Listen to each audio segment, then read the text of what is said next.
Yeah, I think today being absurdly strange is the new cool. For two simple reasons. One, because weirdness cuts through the monotony of our cringe-adverse society.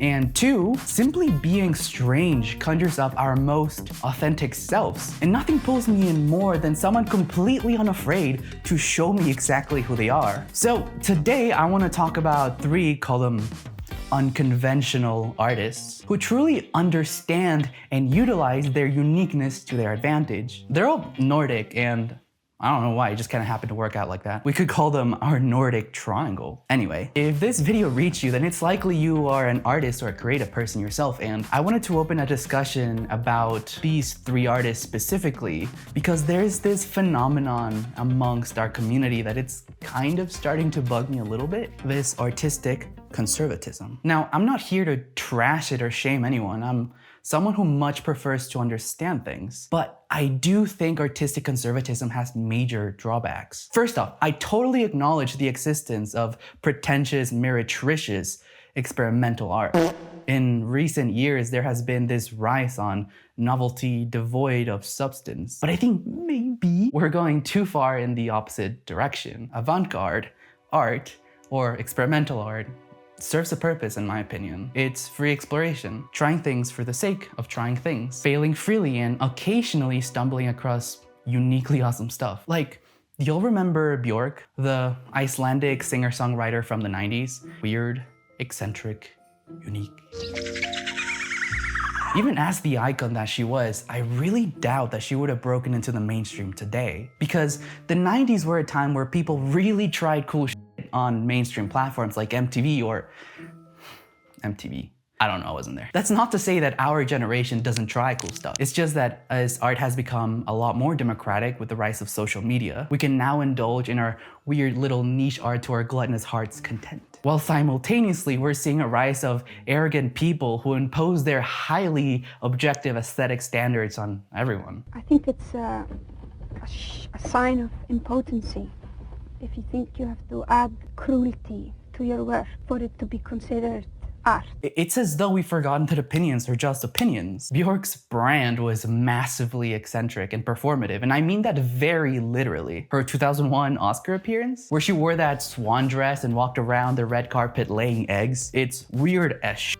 But like it or not, it's performance art. Art that laid the groundwork for today's maximalist experimental fashion, the kind we see in mainstream galas today. It's weird going mainstream. And look, you might totally not dig that chaotic experimentalist stuff. That's a totally fair opinion. What I'm trying to illustrate though is how experimentalists are often trend starters, and when we don't have enough of them, art stagnates. OG Björk fans will probably know Army of Me or Venus is a Boy. These are two of the most experimentalist pieces of music to ever hit the mainstream. Could you imagine if she had been too concerned with fitting into the catalog of music of her time? She would have never tried to find that staple sound. And more relevant to our discussion, she likely would never have created her most culturally important nature-centric records like Biophilia or Fosora. But more on why that's important in a second. Still on the topic of Björk though, back in the 90s, she was an avid listener of Aphex Twin, this avant-garde, jungle, drum bass, techno, ambient producer. I can't imagine if he had never written all those funky tunes, like Extol or Come to Daddy. We likely would not have gems like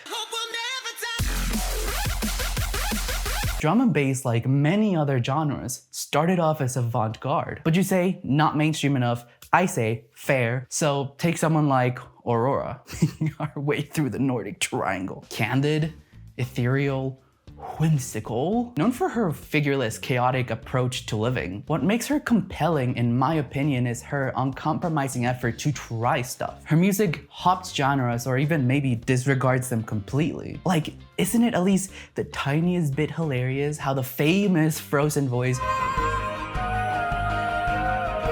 is working on a metal album?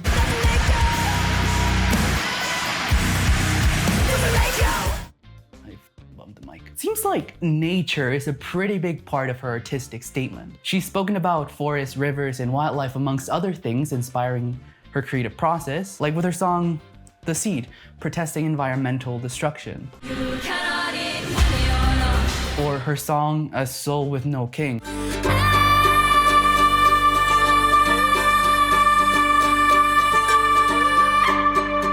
where nature is literally featured as an artist. Ah yeah, remember when I told you to put a tab on Björk's nature-centric music style?